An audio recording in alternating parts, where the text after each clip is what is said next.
Hey y'all, it's Monica. First of all, Facebook canceled me again. So I don't think I'm getting it back this time. And it really bums me out because Facebook was how what the people at WSB, my listeners there in Atlanta, followed me on Facebook. And I've kind of been out of you know, I haven't been doing it for a while and I'm back and I wanted to reconnect with everybody and I got taken down like twice in 2 months. And I go back and I take my videos down like the next day. I just basically live stream. Anyway, I'm going to from now on just to save YouTube because this is a great format to live stream. After it's live, I'm going to take like uh maybe a day or two. I'm going to cut this video off at 5 minutes, and if you want to watch the full videos of anything I've done, go to rockfin.com/Monica Perez or rumble.com/user/Monica Perez show. And you'll always get all my full videos there. And of course, I'll always have stuff on my, every single thing I do on my, on your favorite podcasting platform. And you can even get it commercial free if you're an iTunes premium subscriber. But so just bear in mind, we use YouTube basically for the streaming so we can comment.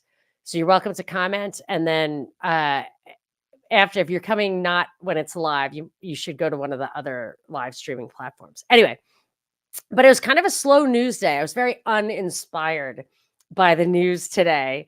And I thought I would do something that I have been wanting to do for a long time. And that is read and comment on this book. This book is called The Octopus: Secret Government and the Death of Danny Casolaro. It's a revised edition by Kenn Thomas and Jim Keith, and it's kind of expensive right now. I think I mean it goes these the prices kind of go up and down, but let's see. I'm going to see if I can let's practice a little screen sharing, shall we? So there I am. That's like cuter. You could do that all day long.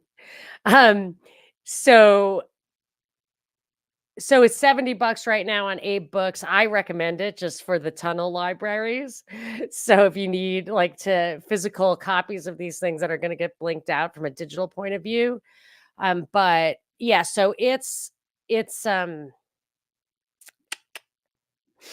this book. And it's short. It's really, really, really short. So each chapter is like 3 or 4 pages. So I thought I would read it. I wrote to the surviving author, Kenn Thomas, to see if he wanted me to just read it as an audiobook, but I didn't hear back. So we're going to do it as a podcast. We're going to comment and whatnot. Jim Keith, one of my favorite conspiracy researchers, he died in 1999 and what he was, some people think is suspicious, a Burning Man accident. Basically, he hurt his knee and had to get knee surgery and was worried he'd never get up, and he didn't. But he was great. He has some great books on mind control, OKC. Like he was just great. And it was before the internet, really. So he had like a newsletter and stuff. Real original gangsta type guy. This book, though, was published in 2004. So it was after his death. I don't know if that's just this edition or what, but the copyright's 2004, which is 5 years after his death. And I'm gonna read it and we're gonna maybe comment a little bit along the way. So once again, The Octopus: Secret Government and the Death of Danny Casolaro by Kenn Thomas and Jim Keith. And it opens with a couple of quotes.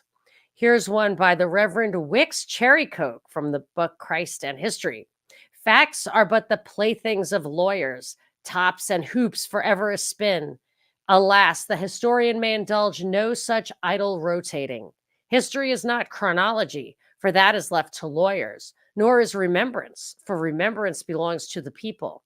History can as little pretend to the veracity of the one as claim the power of the other. Her practitioners, to survive, must soon learn the arts of the quidnunc, spy, and taproom wit. That there may ever continue more than one lifeline back into a past, we risk each day losing our forebears in forever. Not a chain of single links, for one broken link could lose us all. Rather, a great disorderly tangle of lines, long and short, weak and strong, vanishing into the mnemonic deep with only their destination in common. Wow, that is promising. And I will tell you, this tiny book, it belies the fact that this is an absolute web. I actually have several other books that are pull out some. I mean, some of these are big picture topics, big picture, and there's just so much in it that we could read 3 books on the stuff that's covered here. So, yeah, there's a little 2 sentence quote of Danny Casolaro's. He was an author, he was a writer, he was a poet, he was an investigative journalist, I think he was like a computer nerd. Anyway, he says, a good story allows a writer to go into himself and see how deep the place is from which his life flows. A great story, though, is as natural a possession as our lungs and spreads its roots into the depths of everything we love and everything we hate. Okay, so I'm going to show you some pictures in the book. I'm not searching the pictures and finding tabs and all that. Most people probably won't even see this video. So there's just a picture of a hotel room as it was found. Here's the prologue. A death in Martinsburg. That is the prologue. Let me make sure all my stuff's working right. A death in Martinsburg. Saturday, August 10th, 1991, shortly after 12:30 p.m., a house cleaner working at the Sheridan Inn near Highway 81 in sleepy Martinsburg, West Virginia, knocked on the door of room 517. No answer. She slid her pass key into the hole and opened the door. The bed was turned down, but looked unrumpled, as if it had not been slept in. A man's clothing rested on the bed's foot. Glancing into the bathroom, the house cleaner spied blood smeared on the floor. She hurriedly called the main desk and told the assistant head housekeeper, Barbara Bittinger, to rush to the room. Bittinger arrived quickly and ventured into the bathroom. The door and the shower curtain partially obscured her view, but she saw a half-empty bottle of red wine by the toilet, a cigarette ashtray by the tub, and then a piece of broken glass and gouts of blood splashed onto the wall. A pair of pale, bony knees stuck out from the tub. She noticed 2 towels drenched in blood under the sink. Bittinger recalled, it looked like someone had thrown the towels on the floor and tried to wipe the blood up with their foot, but they didn't get the blood. They just smeared the floor. The blood-filled bathtub contained the nude body of a blonde man. Bittinger called 911. Well, that man was Danny Casolaro. Very cute blonde guy. That must have been Northern Italian descent. You know, those Northern Italians have that blonde hair. I think they're must be a little bit German. I don't know. Chapter 1, Danny Casolaro. Minutes after Bittinger's call, Martinsburg City Police and paramedics arrived. They determined that the dead man in the tub was a white male in his early 40s. They found a dozen deep gashes in his wrists, a shoelace around his neck, and 2 plastic wastepaper basket liners floating in the tub as if someone had tried to asphyxiate him. When the paramedics lifted the body from the tub, a single-edged razor blade appeared, along with an old Milwaukee beer can and a paper coaster. On the bedroom desk sat an empty composition notebook, a legal pad with 1 page removed, and a Bic pen. The page from the legal pad lay nearby with a note written on it. To those who I love the most, please forgive me for the worst possible thing I could have done. Most of all, I'm sorry to my son. I know deep down inside that God will let me in. If these were the dead man's words, they were the last of his obscure writing career. A wallet found at the scene, filled with credit cards and a driver's license, identified the man as Joseph Daniel Casolaro of Fairfax, Virginia. Danny Casolaro had published 3 books and worked as a journalist of sorts, writing for tabloids and trade magazines. Now his work would be distinguished by a book he never finished, the ultimate political conspiracy thriller based on documentable fact, which he had started to call The Octopus. In the beginning of this book, it talks about their sources are their there's public access to them. They're verifiable. You can follow up on them. They have a lot of footnotes in here, and then they tell you how you can get your hands on some of that original stuff, which a lot of it was documentation that Danny Casolaro himself had compiled and that his brother had given to a library. He had also made it available to journalists, not many of whom picked up on it. The Octopus was Casolaro's name for a handful of spooks and power brokers in the intelligence community who manipulated public events as wide-ranging as the 1980 October surprise that may have cost Jimmy Carter the presidency and the BCCI bank scandal in the early 1990s. Like the tentacles of his metaphoric sea creature, the slashes in both wrists, 8 on one side, 4 on the other, more on that later, pulled Casolaro down into oblivion, ending his investigation into a power cabal whose involvement in a list of notorious contemporary political crimes he had documented in his book. Perhaps Casolaro erred in changing the book's title from Behold a Pale Horse, taken from the biblical admonition from Revelation 6, Behold a Pale Horse, and its writer's name was Death. Now, that caught my eye because Behold a Pale Horse is a book by, I believe, Bill Cooper. I found it here somewhere. Yeah, here it is. And so I looked to see if it was already in existence. You can't copyright a title, so he could have ripped that off. But this book, according to Amazon, was only published in 1991, which is the year that Danny Casolaro died. So I just assume it's just a coincidence. It's not that obscure a title, but he was going to call it Behold a Pale Horse, and then he decided to call it The Octopus. I think possibly because these power brokers and spooks, there were 8 of them. I think that's what the Netflix documentary said, but it could have been just that it's an octopus, like that it can just hold everything, the entire earth. Even as Casolaro focused his investigation on tracking software, his manuscript dealt with many connected crimes. It included contra-war chemical and biowarfare weapons developed on the tribal lands of the Cabazon Indians of Indio, California, weapons possibly used in the October 23, 1983 blast at a compound in Beirut that left over 300 American and French military personnel dead. His research also looked at bizarre murders among the Cabazon Indians involving administrators of the tribal land, the privatization of CIA dirty tricks through the notorious Wackenhut security firm, the policemen of both the Cabazons, and the mysterious Area 51, home of secret spy planes and rumored UFOs. Jim Keith did a great expose on the UFOs of the Illuminati, I think it was called. Vietnam MIAs, corruption at Hughes Aircraft, the Human Genome Project, even the Illuminati secret societies of the 18th century. Yeah, this thing, that's why I think he called it the Octopus, because the tentacles were everywhere. To his friends, Danny Casolaro was, above all else, the ultimate nice guy. He came from a well-to-do background in McLean, Virginia, the hub of the intelligence community that preoccupied his adult attention. His father had been a successful obstetrician. Although his Catholic Italian family had experienced its share of tragedies, a congenital heart defect took one of Danny's 5 siblings at infant, and an older sister died of a drug overdose in Haight-Ashbury. So his parents buried 3 kids. Danny grew up with I think they were alive when he died.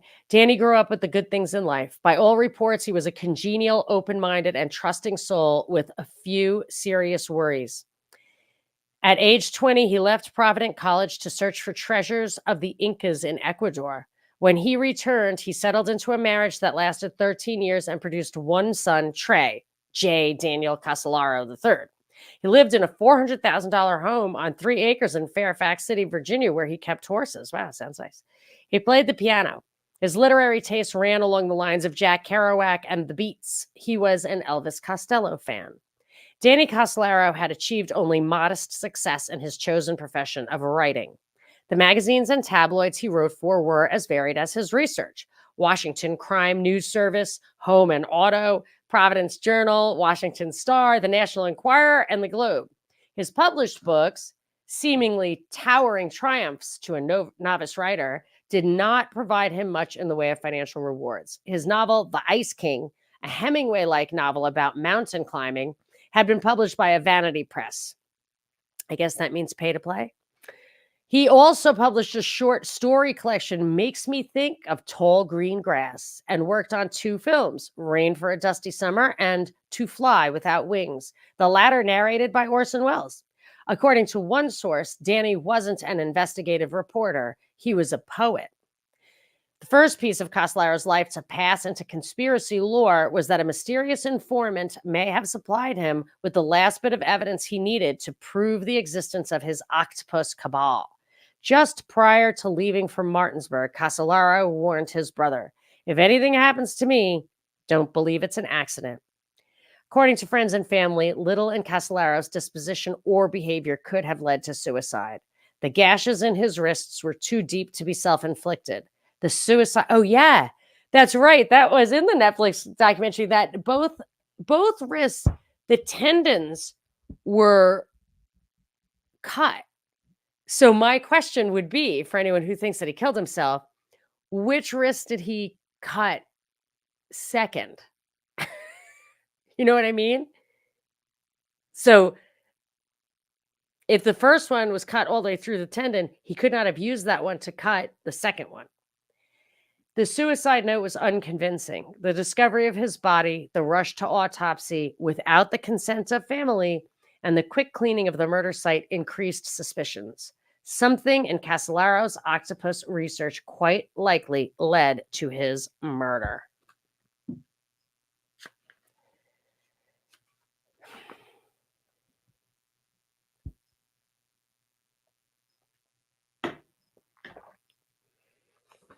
Chapter 2, promise breaking. So this is the Promise software. It's on, is that reel to reels? What is that?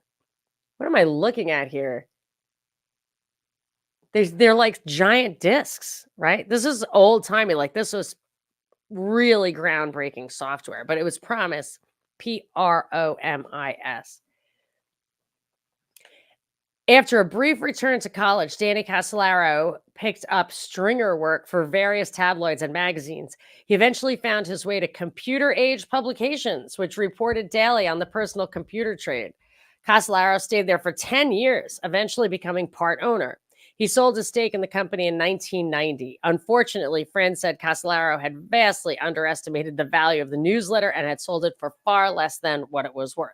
But what's important about that is he understood the computer stuff. That's in my opinion.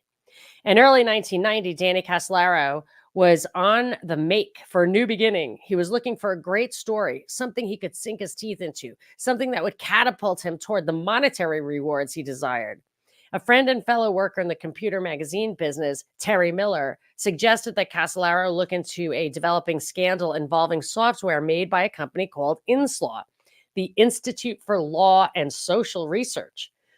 After discussing the case with one of the company's founders, William Hamilton, Casolaro felt that this might just be the right project. The INSLAW case began in 1982 when the U.S. Justice Department granted Hamilton's company $10 million over 3 years to adapt a computer program to the needs of U.S. attorneys in tracking criminal cases from office to office.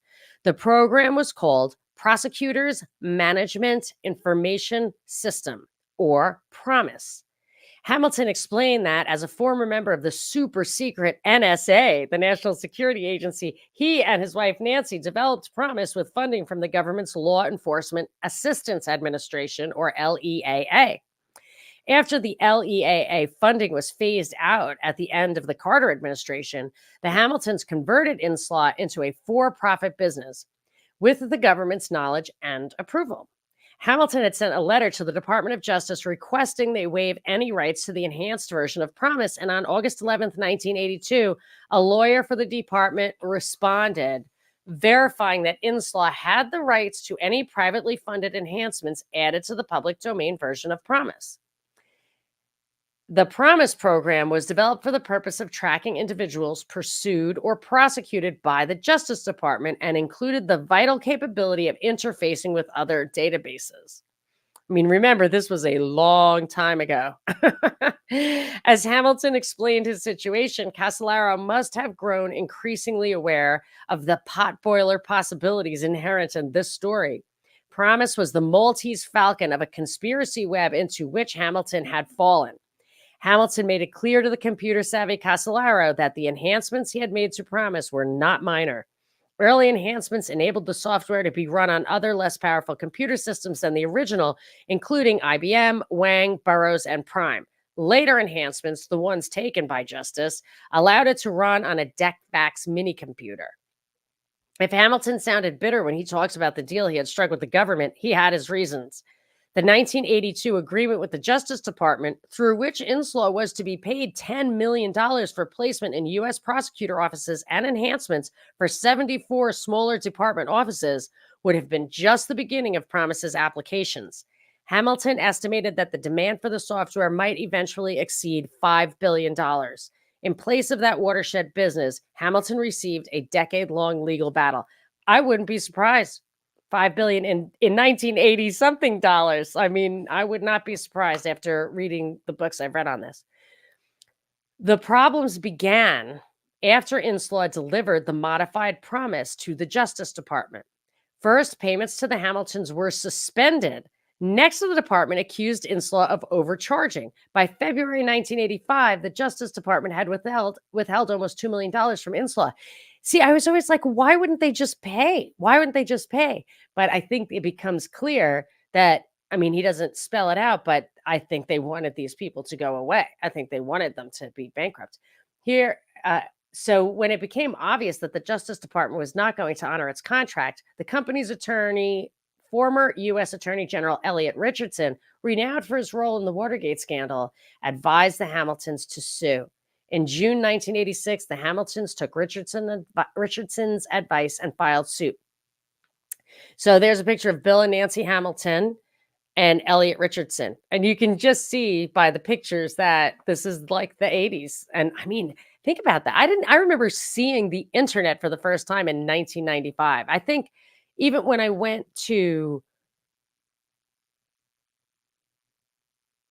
college, I didn't have a computer. Yeah. As the lawsuit progressed, the Hamiltons learned about secret dealings behind the scenes at the Justice Department relating to Inslaw. On St. Patrick's Day 1987, the first of several whistleblowers stepped forward. Anthony Prosciutto, the deputy director of the Justice Department's Executive Office for United States Trustees, secretly met with the Hamiltons and told of pressure from Thomas Stanton, the director of his office, to get trustee officer William White and others to liquidate Inslaw. Prosciutto also said that Cornelius Blackshear, the U.S. trustee in New York, knew what Stanton was doing and that he had talked about the pressure on Inslaw to U.S. Court of Appeals Judge Lawrence Pierce. Blackshear, under a deposition by Inslaw's lawyers, confirmed his statements to Prosciutto, but the following day met with a representative of the Justice Department and recanted in a sworn affidavit, saying that Prosciutto had confused the Inslaw case with another one. After offering his testimony, Prosciutto listened while White, his superior in the department, denied the statements that Prosciutto said had been made to him. In anger and frustration, Prosciutto also recanted. Anger, frustration, and maybe pressure? I don't know. Despite this, Prosciutto lost his job 2 days after he testified. A Justice Department memo recommended his dismissal, saying, but for Mr. Prosciutto's highly irresponsible actions, the department would be in a much better litigation posture than it presently finds itself in. That's whistleblower retaliation, which isn't legal in this day and age. I'm not saying it doesn't happen. Even though Prosciutto had changed his story, the federal bankruptcy judge hearing the case, Judge George F. Basin, accepted Prosciutto's original testimony. The judge also noted that White had recently joined a law firm practicing in bankruptcy matters and that his future with the firm might have been jeopardized if he had muddied the water with the U.S. trustee's office. Basin made the observation that Cornelius Blackshear had also offered 2 different versions of the same event, and that the first version, which confirmed Prosciutto's original testimony, was the more credible. In September 1987, Judge Basin ruled on Inslaw versus the United States of America, finding the government guilty of trickery, deceit, and fraud. He ruled that the U.S. Department of Justice had stolen the promised software. Judge Basin stated that officials of the Justice Department had attempted to bankrupt Inslaw through an outrageous, deceitful, fraudulent game of cat and mouse, demonstrating contempt for both the law and any principle of fair dealing. That was a quote.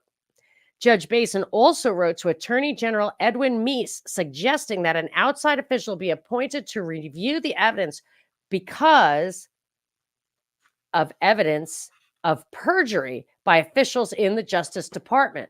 Meese did not answer the letter. So here are two pictures of Attorney General Richard Thornburgh and Attorney General Edwin Meese. Remember Edwin Meese? I remember Edwin Meese. Don't tell anybody. On February 2nd, 1988, Judge Basin ordered the Justice Department to pay Inslaw approximately $6.8 million in licensing fees and an additional near $1 million in legal expenses. There's nothing even punitive there. That's not that bad, given that they were guilty of deceit and fraud. An appeal was upheld by U.S. District Court Judge William B. Bryant. Judge Basin's assessment of punitive damages against the Justice Department never came. Yeah, okay. So punitive damages would have been on top of those actual damages, and it never happened. In November 1987, Judge Basin threw out a motion by the Justice Department for the liquidation of Inslaw. A month later, Basin received word, this is the judge, Basin received word that he would be denied reappointment to the bench. The judge became one of 4 out of 136 federal bankruptcy judges to have been denied reappointment in the previous 4 years. The decision was made by a 4-person merit selection panel that had been appointed in obvious conflict of interest by Judge Patricia Wald, who had previously been employed by the Justice Department. Outrageously, Basin's position on the bench was filled by S. Martin Teal Jr., a Department of Justice lawyer who had represented the IRS in its audits of Inslaw and had recommended liquidation of the company. I mean, the deck was stacked or what? I mean, and this is just the Inslaw stuff. Like this, the octopus has many tentacles. In March 1988, Prosciutto, the man who had recanted his earlier testimony about department corruption, decided to come clean. In a letter from his attorney, Prosciutto described Justice Department actions designed to destroy Inslaw, quoting a statement by Robert Honeycutt of the department's finance offices that people in the U.S. Attorney's Office don't like Inslaw, and that invoices from the company were among those designated never to be paid. And that has to be malicious because what do they care? They're paying for something they're getting that has high value. In August 1989, the behavior of the Justice Department with regard to Inslaw had gained such infamy that the chairman of the Judiciary Committee, Jack Brooks of Texas, began an investigation with a letter to Attorney General Richard Thornburgh. Thornburgh questioned the need to reinvestigate, but promised full cooperation. As the investigation proceeded, however, he seemed to do all in his power to thwart it. At first, Thornburgh refused to appear before the committee or to surrender Justice Department files relating to the case. This forced the Judiciary Committee to subpoena almost 500 documents. Thornburgh finally relented and released the files, although one source in the House of Representatives alleged that approximately 20 of the files were missing. I mean, if it's strategic, you can give them 95% of what they're asking for if you know what to hold back. And so often these guys get away with it. I remember Operation Fast and Furious when Eric Holder would not give it up. And I think they cited him with contempt with no consequences, if I recall correctly. In December 1989, Inslaw attorney Richardson submitted a writ of mandamus to the U.S. District Court in Washington, D.C., asking for the government to intervene with the appointment of an independent investigator to further pursue Inslaw's allegations, now supported by a court ruling about the theft of promise by the Justice Department. Richardson stated that attempts to acquire control of promise were linked by a conspiracy among friends of Attorney General Meese to take advantage of their relationship with him for the purpose of obtaining a lucrative contract for the automation of the department's litigating divisions. So they wanted to steal it and then sell it themselves. That's just crazy. And I mean, I don't think anyone ever went to jail for this. I could be wrong. I don't know. We'll have to read on to find out. This was where the case stood when William Hamilton and Danny Casolaro talked on the phone. Casolaro found Hamilton's story interesting, particularly since it dealt with one of his interests, computers.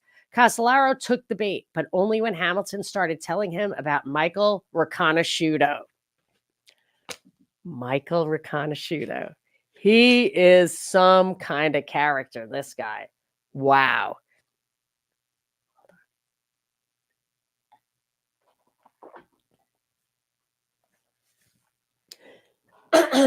Chapter 3, Michael Riconosciuto. Jeff Steinberg worked as an aide to Lyndon LaRouche, the perennial presidential candidate notorious for conspiracy views about the English Empire. Steinberg had put Bill Hamilton in touch with Michael James Riconosciuto, a 44-year-old denizen of the shadowy world of covert operatives. I think I have a picture that will support the shadowy denizen type thing. Where are you? What did I seriously lose my Riconosciuto picture? Isn't that peculiar?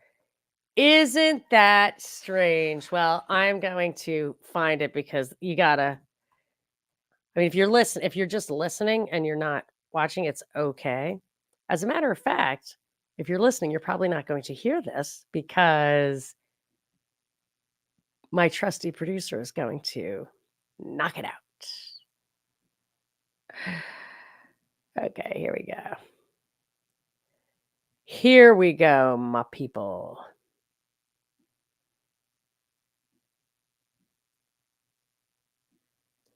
All right, there's Michael Riconosciuto. Like, he so looks like who he is. He is a character. Okay. Riconosciuto first called Hamilton on May 18th, 1990, and talked with him for 2.5 hours, spinning a gossamer of connections that added startling new dimensions to the Inslaw case. Riconosciuto, in hundreds of collect telephone calls to Hamilton, revealed inside knowledge of the government conspiracy to steal promise from the Hamiltons.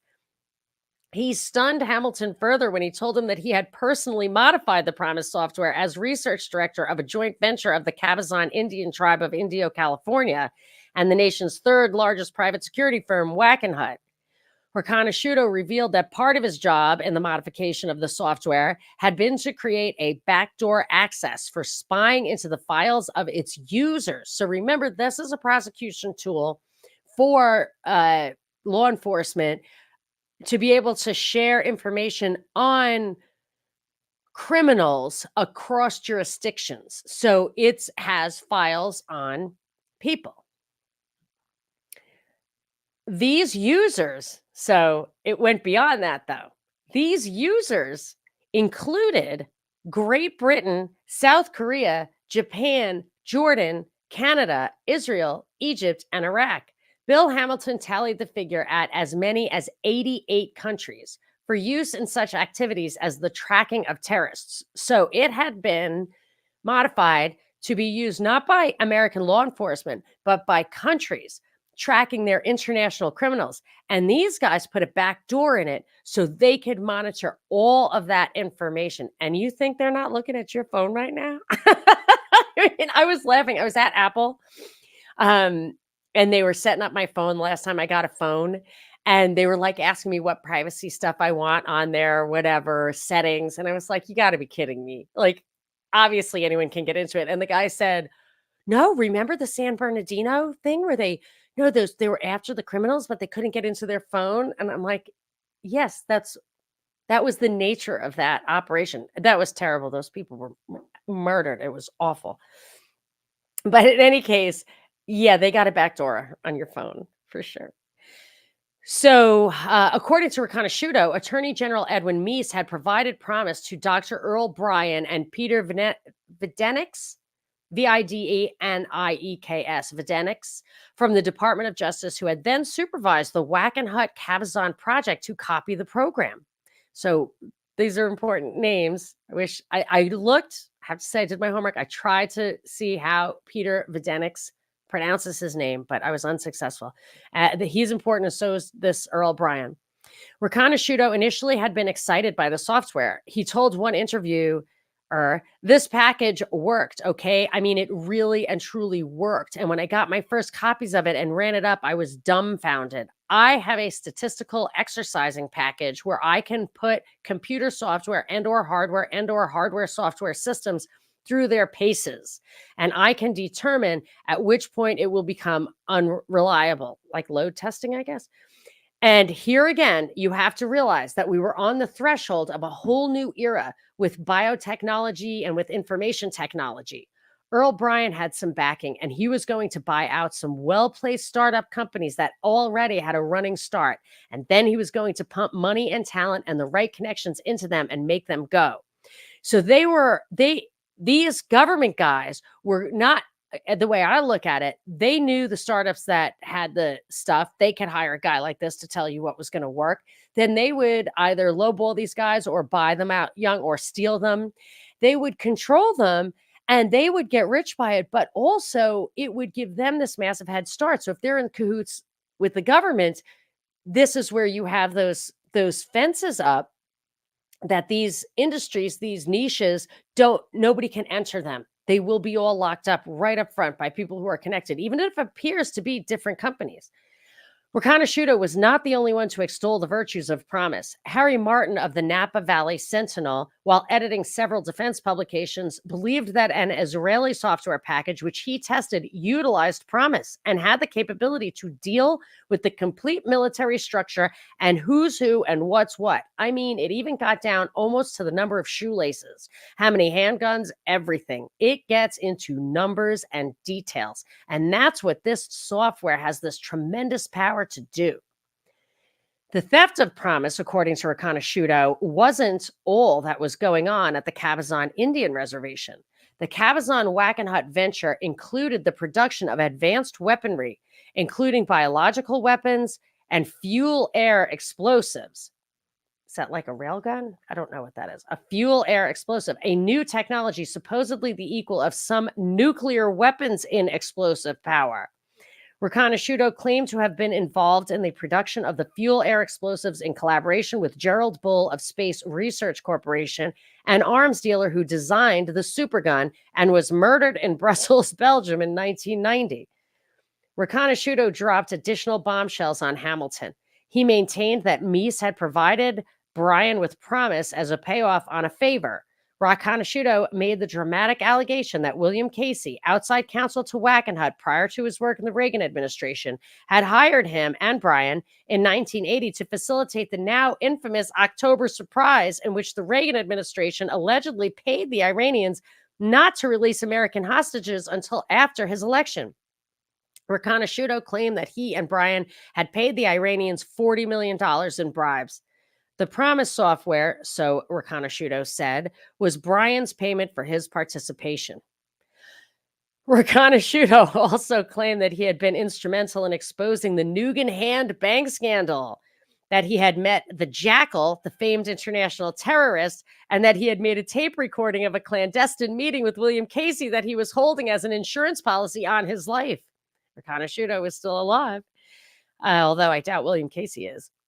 Could he be believed? At least some of what Riconosciuto said could be corroborated.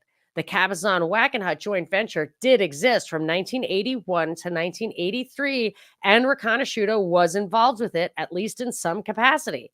A report from a task force of the Riverside County, California Sheriff's Office also placed Earl Bryan with the CIA, quotes, and Riconosciuto at a weapons demonstration put on by the Cabazons and Wackenhut. Amazingly, even Riconosciuto's allegations about Bryan's involvement in the so-called October surprise could be verified, at least to a degree. Bryan had told several people that he planned a visit to Paris the weekend of the October surprise meeting. And Ari Ben Menashe, who claimed to be present at the Paris meetings, said, "I saw Bryan in Paris." Shortly after Hamilton was contacted by Riconosciuto, Hamilton told Casolaro about his new source. By late 1990, according to his friends, Casolaro spoke of little else. He immediately set about investigating this new informant's background. What he learned only complicated the matter.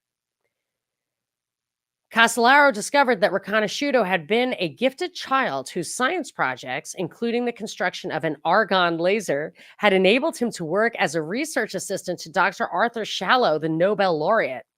Other things in Riconosciuto's past had a shadier aspect. After leaving Stanford University, Riconosciuto migrated to Haight-Ashbury in San Francisco, where he went to work on an underground newspaper.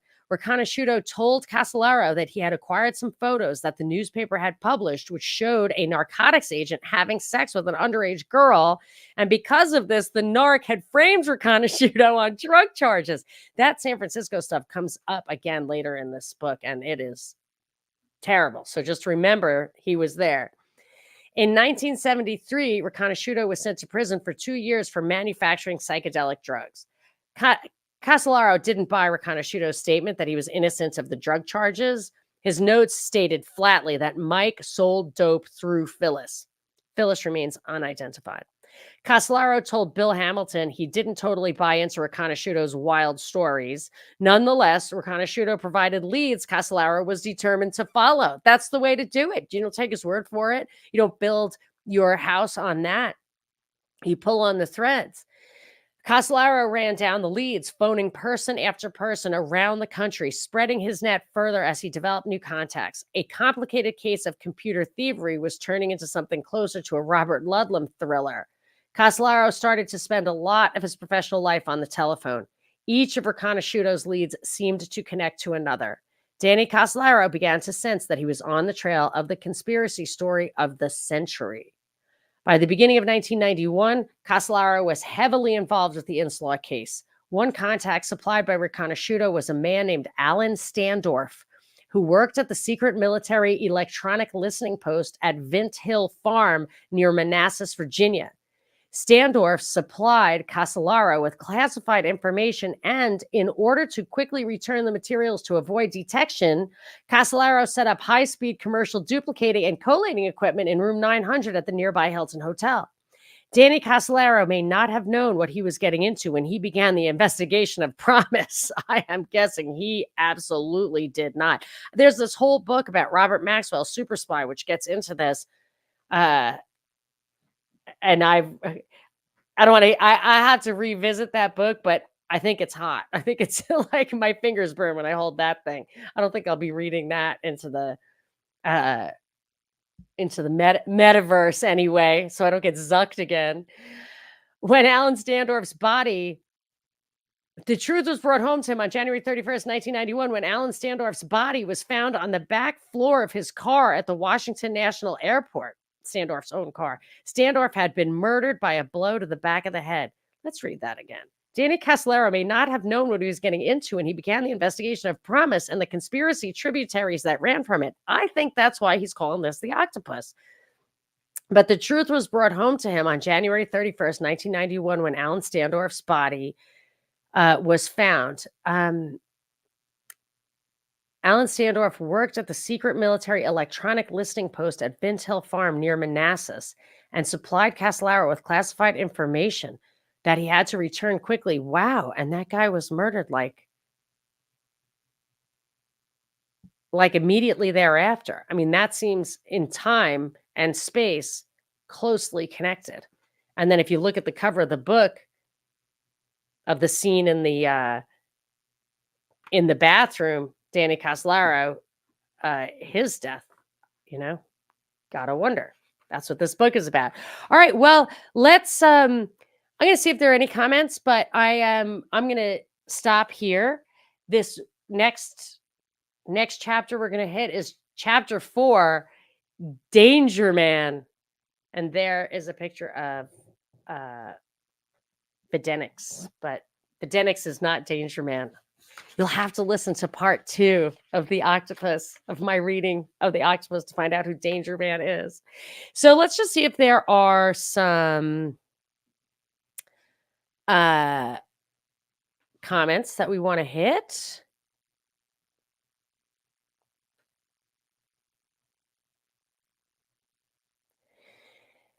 Okay. What have we got here?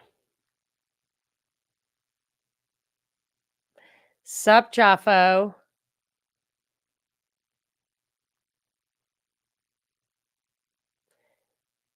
James, my friend James, he says Jim Keith was great. R.I.P.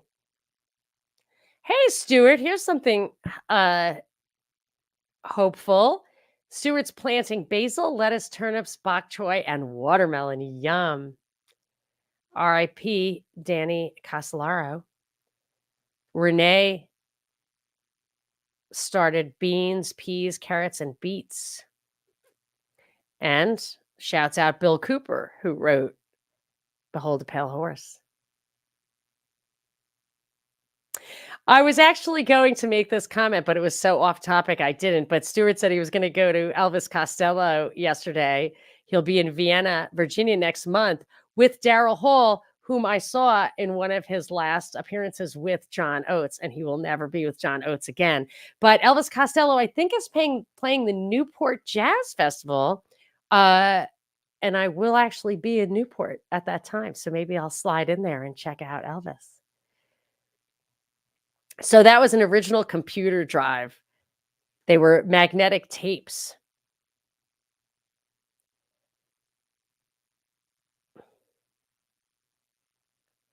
And they still use the high-end pro stuff is still made with magnetic tapes. Interesting. Well, they have every document of government storage in Iron Mountain, as in the report from Iron Mountain. I think I showed as a clip once some like interview on the local news or something, or 2020, where they're walking through all these paper documents. But my guess is these magnetic tapes are there too. Very interesting. So you have the fusion centers, but you also have physical stuff.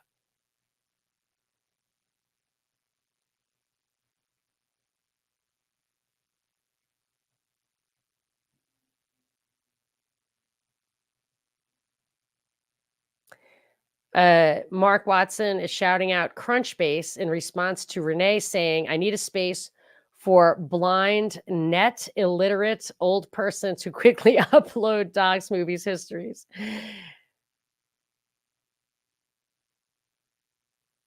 Yes, so James is constantly giving me anything I need to find on like thumb drives and stuff. He's not, I don't know how he does it, but should I not tell that, James? He must have a cache of many things that he has bought over the years with the license to copy them for me.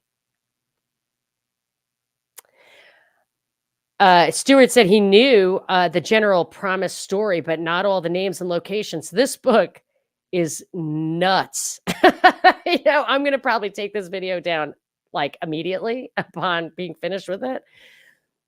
The fact that you never heard of it, and then the price started going up immediately when I started Googling to see how much it costs, like the algorithm. I bet it's up. I looked at it was $70 before the show, but I bet it's more than that already, like an hour later. Yep, the backdoor angle is awfully familiar as a practice. Mark says my middle name is Iron Mountain. It wouldn't be so bad. It's kind of a cool name, except for the connotations. Yes, Hall & Oates. It was the first concert I went to after lockdown, and the last one I went to before lockdown was JJ Boogie and Arrested Development in Vegas. That was great. But this one I saw at Saratoga, and the venue was great. The noise was obviously, the sound was a little rusty, but Hall & Oates, I didn't really appreciate them before. I was basically by my 8 older brothers and sisters who were Deadhead fans, and Led Zeppelin and Lynyrd Skynyrd would literally punch me if I listened to, quote, disco. So I did not realize that it would have been very fun to embrace the music I was listening to as I roller skated around Studio 59, the roller rink up the street from my house, wearing I don't think I could afford Jordache or Vidal Sassoon hair products, but those were all the rage at the time. And I did not have my own pair of roller skates, sadly. So, wow, that was so interesting. And I'd read it before, but not in a while. So I cannot wait to keep going. It's a super sad story. So if if you don't just marvel at the enormity of these crimes with awe and actually break down and cry for poor Danny Casolaro and the many other victims that are in this book. So, all right. Well, the next time there's a slow news day, I'll give you part 2. And for now, thank you so much for coming. And this is Monica Perez. You can check me out on your favorite podcasting platform. You can support me through rockfin.com/Monica Perez. If you're on Rockfin, listen to me there exclusively because that's how we get our support from them. And I have that premium feed on Apple where you can listen to absolutely everything without commercials. So thank you so much, everyone. Until next time.